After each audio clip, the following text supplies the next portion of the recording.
सभी को पता होना चाहिए।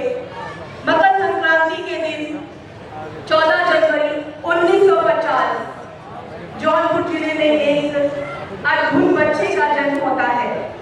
उस बच्चे का नाम रखा जाता है गिरिधर। केवल 2 महीने की उम्र में ही उन्हें ट्रेकोमा नाम की बीमारी के चलते नेत्रहीन हो जाते थे। उनके परिवार वाले उन्हें लखनऊ के किंग जॉर्ज हॉस्पिटल लेकर जाते हैं, जहां लगभग 21 दिन तक उनका इलाज चलता है, लेकिन कुछ भी फायदा नहीं होता है। तब तरह तरह के एलोपैथिक, होम्योपैथिक, आयुर्वेदिक की दवाइयां भी की जाती हैं, उनका सहारा लिया जाता है, मगर उनकी आई साइट इतनी वीक होती है कि वो रिकवर नहीं हो पाती है। फिर सबने इसे भगवान की मर्जी समझा और उनकी आंखों को भगवान भरोसे छोड़ दिया। जून 1953 यानी कि उनके जन्म के 3 साल बाद उनके गांव में एक मदारी आता है जो बंदर का नाच दिखाता है। उसे देखने हमारे जगत गुरु भी जाते हैं। देखने क्या जाते हैं, वो तो सुनने जाते हैं, शोर सुनने जाते हैं। फिर क्या होता है, उधर वैसे ही जब बंदर भीड़ को छूने लगता है तो वहां अफरा तफरी मच जाती है, दौड़ भाग हो जाती है, लोग भागने लगते हैं, भगदड़ मच जाती है। इसी बीच नन्हे से बालक जो कि हमारे गुरुदेव हैं, उन्हें भी धक्का लगता है और वो एक कुएं में गिर जाते हैं और सूखे कुएं में गिरते हैं। तो कुछ देर के बाद एक लड़की आती है, उन्हें उस कुएं से निकालती है और उन्हें वहां से घर ले जाती है। घर पे उनके दादाजी ने उन्हें बताया कि उनकी जान आज इसलिए बच पाई है क्योंकि उन्होंने उसी रामचरितमानस में लिखी भगवान राम के प्रकट होने की कुछ चंद पंक्ति सीख ली थी। और वो पंक्ति कुछ इस प्रकार थी, ये चरित जे गावही हरिपद पावही देना परही भगभूपा। मतलब कि जो भी प्रभु श्री राम का ये पावन चरित्र गाता है वह श्री हरि के चरणों को प्राप्त कर जाता है और कभी भी जन्म और मृत्यु के कुएं में नहीं गिरता। इसके बाद क्या था, उनका मन भक्ति में ऐसा लगा कि केवल 3 साल की उम्र में ही माँ यशोदा और श्री कृष्ण के बारे में उन्होंने अपनी पहली कविता लिखी जो कि अवधि में थी और सिर्फ 5 साल की उम्र में सुनकर श्रीमद् भगवद गीता के 700 श्लोक अध्याय और श्लोक संख्या सहित याद कर लिए।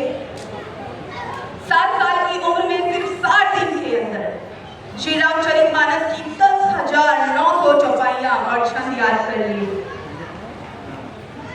थोड़ी सी तालियां वालियां बजती रहेगी तो हमें भी अच्छा लगता रहेगा कि हमारे सभी श्रद्धालु हमें सुन रहे हैं और यही आपका प्यार है, यही ढेर सारा जुड़ाव है।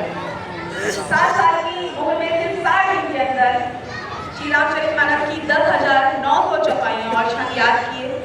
गुरुजी ने अपना संपूर्ण जीवन मानव कल्याण में लगा दिया। उन्होंने अपना पूरा जीवन मानव कल्याण में समर्पित कर दिया।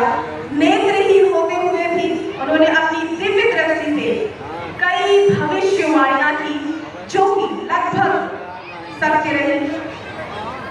इन्हें 22 भाषाओं का ज्ञान है, 80 ग्रंथों की रचना कर चुके हैं और कुछ ही क्षण में वे हमारे बीच में होंगे और उनका आप सभी से ढेर सारा प्यार करते हैं, ढेर सारा आशीर्वाद कर देगा। तो हमारे जितनी भी माताएं बहनें हैं, हमारे जितने भी सज्जन पुरुष हैं, उन्हें नमन करेंगे।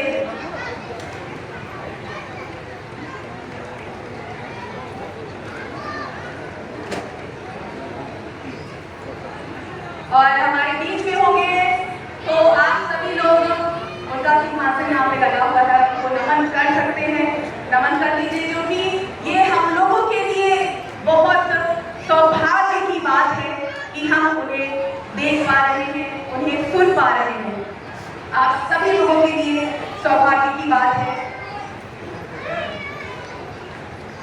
अनहोनी को होनी कर दे, होनी को दे मिटाए। पूजा करो हनुमान की तो संकट सब मिट जाए। बोलो पवन पुत्र हनुमान की। थोड़ा जोर से, थोड़ा शोर से, थोड़ा मन से, थोड़ा तन से बोलो पवन पुत्र हनुमान की। श्री रामचंद्र हनुमान के नाम पे सभी जाति के लोग परिचित हैं। जो सत्य है वही सुंदर है, जो सुंदर है वही शिव है। उसी शिव की एकादश रुद्र का अवतार श्री हनुमान जी है।